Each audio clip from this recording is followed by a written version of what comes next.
If you want to be the change in the world and be a source of peace, you have to learn to develop and practice this one quality, which may surprise you. I'm Amy Rose, and I have a holistic counseling and consulting practice in Florida. And I also have a spiritual mentoring program for people who don't want counseling, but they just want someone to walk with them and offer illumination on the spiritual path. And whenever someone comes to me and wants to explore their life's purpose or how they can make a difference in the world, we always start by reading these 8 lines from a passage that a 13th century mystic wrote about the power of being gentle. And this video is part 2 in a series of 3. The first part was about the first 2 lines of this passage about creating a peaceful heart. And this video is about the second 2 lines. And here's what the 13th century St. Francis wrote. Do not provoke others to anger or cause scandal. Let your gentleness draw them to peace, goodness, and harmony. Well, I don't think St. Francis had to deal with social media, right? And so when we live in the world that we live in today, there is so much anger and scandal. That's what our media focuses on. And so we can't scream our way to peace or post snarky things on social media that are full of contempt. And you know, in psychology, we look at contempt as emotional abuse. We call it psychological violence. But it's actually become normalized in today's world.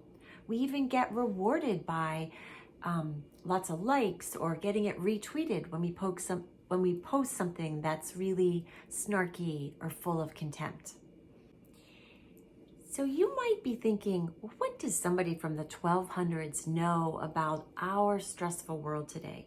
But actually, St. Francis lived during the time of the Crusades, which is a really violent period of human history, where humanity did horrible things in the name of divine love. And there was a lot of despair and hopelessness, a lot like there is today. And you know, if you look at the word gentle and its meaning, the way we define it is being kind, being loving, being benevolent. It means doing no harm. And I actually think that being gentle in our world today is a revolutionary act. And think about if you hold something gently in your hands. That means it's precious. It has value to you. So what if you tried to connect with someone that you really don't agree with and practice being gentle?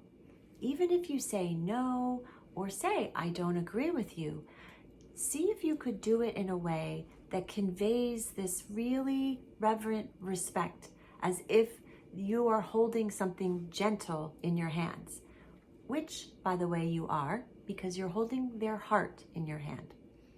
So practice for the next 30 days.